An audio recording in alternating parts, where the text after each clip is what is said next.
Welcome to KGM TV. आज जो हमारे साथ जुड़े हैं ना, उनका इंट्रोडक्शन देने के लिए मैं खुद को बहुत छोटा मानता हूँ, क्योंकि उनके ऊपर जिम्मेदारी केवल देश के कानून को संभालने की नहीं, बल्कि युवा अधिवक्ताओं को संभालने की भी है। तो आइए मिलते हैं सर से। मेरा नाम दिनेश कुमार शुक्ला एडवोकेट है। एशिया की सबसे बड़ी बार एसोसिएशन कही जाने वाली कानपुर बार एसोसिएशन का मैं पूर्व में मंत्री और महामंत्री रहा।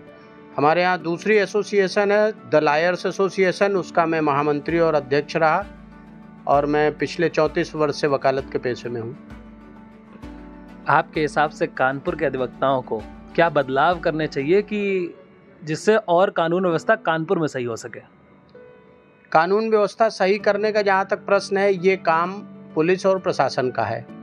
अधिवक्ताओं का काम संविधान के अनुरूप इस देश के कानूनों का पालन कराने का है, और उस कानून के तहत अगर कोई गलती करके किसी व्यक्ति को पकड़ के लाया जाता है या किसी व्यक्ति के खिलाफ अन्याय होता है, उसको न्याय दिलाने का काम अधिवक्ता करता है। जिसके लिए मैं अधिवक्ताओं से ये कहना चाहूँगा कि ज़्यादातर प्रयत्न करें, मन लगाकर पढ़ें और वकालत करके किसी को न्याय दिलाने का प्रयास करें। वकालतपुर बार एसोसिएशन का परिचय मैं आपको दूं कि यहाँ पर मोतीलाल नेहरू ने वकालत की, पंडित पृथ्वीनाथ चक्र जूनियर थे।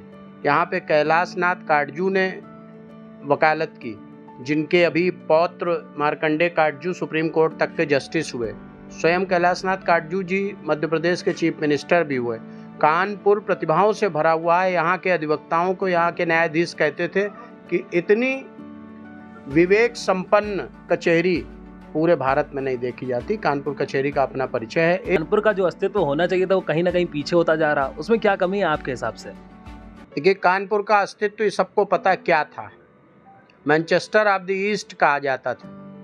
आज कानपुर की वामपंथी नेतागिरी ने निश्चित रूप से कानपुर का बहुत बड़ा नुकसान किया है। आज की तारीख में यहाँ का एक एक कल कारखाना, एक एक मिल, सब कुछ बंद हो चुका है। अब केवल जीने और खाने का व्यवसाय कानपुर में बचा है। मार्केट है कपड़ा खरीदो, मार्केट है खाना खरीदो, किताबें खरीदो, बच्चों को पढ़ाओ।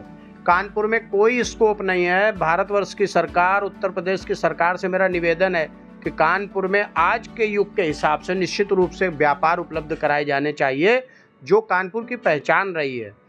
यहाँ पर आज की तारीख में हमारा कानपुर अब बुढ़ों का शहर होता चला जाएगा। जब 2 बच्चे होते हैं, उनके दोनों बच्चे इस कानपुर को छोड़कर कहीं बाहर चले जाएंगे, उसके बाद कानपुर में बचेगा क्या? बुढ़ापा। तो शहर को अगर बुढ़ा करना है उत्तर प्रदेश सरकार को या भारत सरकार को, तो वो चाहे जो करे, लेकिन अगर आपके चैनल के माध्यम से कोई संदेश जाए तो कानपुर में भी कोई विकासशील बड़ा काम होना चाहिए, जिससे लाखों युवाओं को रोजगार प्राप्त हो। एक आखिरी सवाल आपसे, लॉ के पहले दिन जब आपने लॉ की पढ़ाई की, पहले दिन, और आज जो लोगों का विश्वास है आपके पास कि भैया इनके साथ जाएंगे तो हमको न्याय मिलेगा, यहाँ तक का सफ़र आपने तय किया, उसके बारे में आप क्या बताना चाहेंगे? पहले दिन एक 5 रुपए का नोट मिला था, और तारीख लाने के लिए हमारे सीनियर ने कहा था। पेशकार ने नया लड़का समझ करके मुझे 2 बार 3 बार अदालत से टहलाया। तारीख में नहीं ला पाया, तो शाम को मेरे सीनियर ने कहा कि वो उसमें क्या हुआ उस केस में। तो हमने कहा, वो कह रहा था कि बाद में आना। बोले लाओ 5 रुपए वापस लाओ। तो मुझे बहुत क्रोध भी आया, और मुझे ये लगा कि मैं इस प्रोफेशन में क्यों आया हूँ, और मैंने 5 रुपए बड़ी रंगबाजी से वापस किए। किंतु मैं उस घटना को आज अपने जीवन के साथ में जोड़ता हूँ। 34 वर्ष की वकालत हो गई है। वकालत की ईमानदारी इतनी है कि यदि काम करा सके तो पैसा लेना चाहिए, यदि काम नहीं करा सकते हैं और नहीं करा पाए तो उसका पैसा हो सके तो वापस कर दो। बद्दुआ लेके घर नहीं जाना चाहिए। जॉली LLB 2 और जॉली LLB पार्ट 1 में जैसा हमने देखा कानपुर के वकीलों का, वैसा क्या सच में वो रंगबाजी वाला माहौल रहता है कानपुर कोर्ट में? देखिए, ये जो प्रोफेशन है, इसके लिए एक शेर बहुत उचित बैठता है कि खुद ही को कर बुलंद इतना कि हर तदबीर से पहले खुदा बंदे से खुद पूछे, बता तेरी रजा क्या है।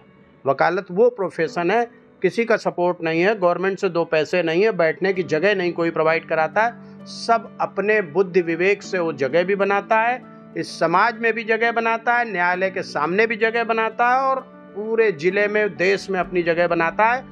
वकीलों का सर्वोच्च उदाहरण राम जेठमलानी, अरुण जेटली।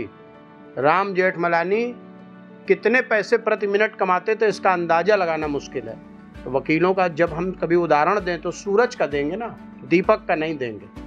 तो उदाहरण हमेशा सर्वोच्च का दिया जाता है, नीचे वालों को नहीं देखना, इन्हीं में से कोई राम जेठमलानी बनेगा। और आखिरी में क्या संदेश है लॉ के बच्चों के लिए आपकी तरफ से? मैंने पहले भी कहा, जो बच्चे LLB कर रहे हैं, वास्तव में जिन्हें वकील बनना है, न्यायाधीश बन के यदि आप बेईमान नहीं होंगे तो आपको सिर्फ ज़्यादा से ज़्यादा 1 लाख 2 लाख रुपए महीने में मिलेंगे।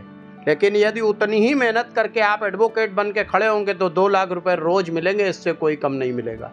इतना बड़ा संदेश है, आप बनिए तो। Thank you so much sir हमारे साथ जुड़ने के लिए। Thank you so much for your time.